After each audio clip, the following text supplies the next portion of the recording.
हरे कृष्णा। आज हम 8वें अध्याय का 20वां श्लोक पढ़ेंगे 8.20। परे तस्मात्तु भाव अन्य अव्यक्त अव्याक्त सनातन य स सर्वेषु भूतेषु नश्यत्सु न विनश्यति। अर्थात इसके अतिरिक्त एक अन्य अव्यक्त प्रकृति है जो शाश्वत है और इस व्यक्त तथा अव्यक्त पदार्थ से परे है। यह श्रेष्ठ और कभी ना नाश होने वाली है। जब इस संसार का सब कुछ लय हो जाता है तब भी उसका नाश नहीं होता।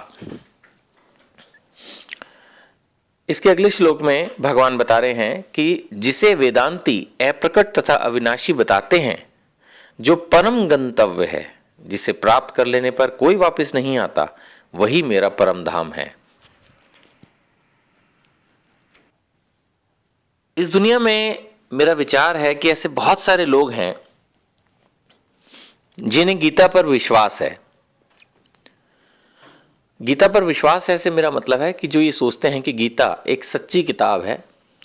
ये सच है कि भगवान ने अर्जुन को ज्ञान दिया था। ये एक धार्मिक ग्रंथ है, ऑथेंटिक बुक है।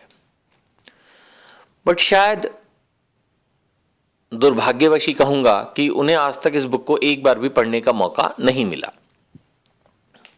जब पढ़ाई नहीं तो इस तरह के श्लोकों पर भी उन्होंने कभी ध्यान नहीं दिया। वो ये तो सोचते हैं कि गीता सच्ची बुक है, लेकिन उनको ये नहीं पता कि उस सच्ची बुक में लिखा क्या है। इसलिए जो उसमें लिखा है वो उन बातों को झूठा मानते हैं।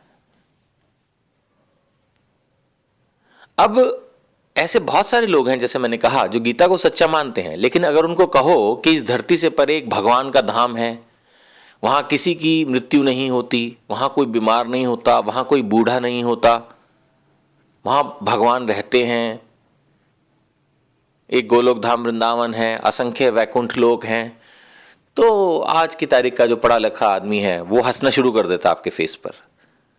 लिटरली हंसना शुरू कर देगा आपके फेस पर और बोलेगा, अरे तुम मतलब हमें बच्चा समझते हो क्या? बच्चे वाली किससे कहानियां सुनाकर किसको बहला रहे हो? Literally this is the reaction. अनेक बार मेरे साथ ऐसा होता है कि अगर मैं किसी को बोलता हूं कि हरे कृष्ण महामंत्र करो, इससे मोक्ष मिलेगा, धाम जाओगे, तो हंसना शुरू कर देते लोग। वो समझते हैं कि नीरज गुप्ता पागल हो गए हैं या पागल हैं या बहके हुए हैं और हमें बहकाने की कोशिश कर रहे हैं, व्हाटएवर।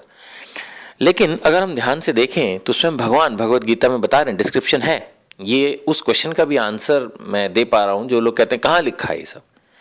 तो एटलीस्ट उनको ये लिखा हुआ तो हम दिखा सकते हैं। अब अगर वो गीता की ट्रुथनेस को ही झुठला दें तो फिर तो ये श्लोक बेकार है।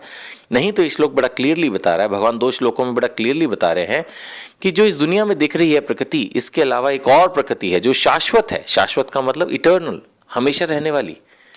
हम पहले ही चर्चा कर चुके हैं कि जब ब्रह्मा जी की रात्रि होती है तो यहां सब कुछ खत्म हो जाता है जीवन। और रात्रि भी कोई छोटी मोटी रात्रि नहीं है। रात्रि भी 43,20,000 मल्टीप्लाइड बाय 1000 ईयर्स के इक्वल है। बहुत होता है, करोड़ों अरबों साल जितना हो गया।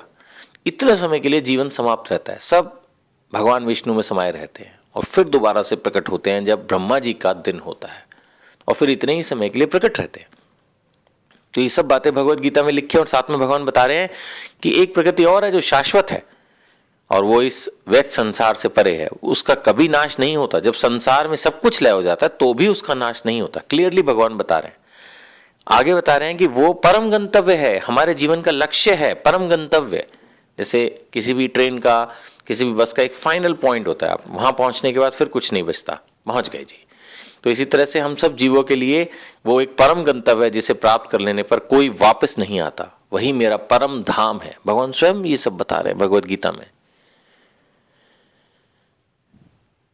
एक्चुअली अगर हमें हमारा टारगेट ही नहीं पता होगा क्या है तो हम अचीव क्या करेंगे? तो ये बहुत जरूरी है कि हम इस बात को समझें कि जो मानव जीवन मिला है वो इस जन्म मृत्यु के दुखदाई चक्र से छूटने के लिए मिला है। हमारा बार बार जन्म होता है, बार बार मृत्यु होती है, बार बार जन्म होता है, बार बार मृत्यु होती है। कोई भी काम अगर रोज बिगड़ रहा हो, सपोज आज आप एक कार रिपेयर कराते हैं सुबह और शाम को खराब हो जाए, फिर सुबह रिपेयर कराए फिर शाम को खराब हो जाए, अगर बार बार ऐसा हो तो आप सोचेंगे ना कि इसका कोई सोल्यूशन निकाला जाए, किसी ऐसे मैकेनिक पे लेके जाएं जो उसको परमानेंटली ठीक कर दे। लेकिन हम अफसोस की बात यह है कि इस जन्म के बारे में नहीं सोचते, इस जीवन के बारे में नहीं सोचते, जो बार बार शुरू होता है बार बार खराब हो जाता है। हम बीमार हो जाते हैं और फिर मर जाते हैं। ये चक्र चल रहा है, रोज परेशानी हो रही है। एक तरह से अगर ब्रह्मा जी के जीवन के हिसाब से देखा जाए कि भाई 1 अरब साल, चलो मैं सिंपल ले लेता हूं, 1 अरब साल का एक चक्र है और हम इस चक्र में शुरू से फंसे हुए हैं। इसका मतलब सोचिए हमारे कितने बर्थ हो चुके हैं, कितनी डेथ हो चुके हैं, बार बार बार बार। कभी हम पंछी बने होंगे, कभी पेड़ बने होंगे, कभी मछली बने होंगे, कभी कोई जानवर बने होंगे, अब इंसान बने हुए हैं। सौभाग्य है कि ये सब सुन पा रहे हैं, पढ़ पा रहे हैं, देख पा रहे हैं, लेकिन अभी भी दुर्भाग्य है कि समझना नहीं चाह रहे हैं। उसके लिए शायद अभी और जन्म लगेंगे। तो गीता के अनेक अनेक श्लोकों में प्रभुपाद जी ने व्याख्या की है, समझाया है कि हमें हरे कृष्ण महामंत्र करना चाहिए, हमें भक्तों की सेवा करनी चाहिए, हमें जहां तक हो सके भक्ति करने का प्रयास करना चाहिए। साथ में प्रभुपाद ने ये नहीं कहा कि हमें संन्यास लेना चाहिए। हमें अपना गीता तो वैसे कहती ही है कि कर्म करें, बट कर्म जो है वो गुरु के निर्देशन में करने चाहिए, आध्यात्मिक गुरु के निर्देशन में करने चाहिए। ये सब चीजें समझने के लिए हमें गीता पढ़ने की प्रयास करने चाहिए। हरे कृष्णा।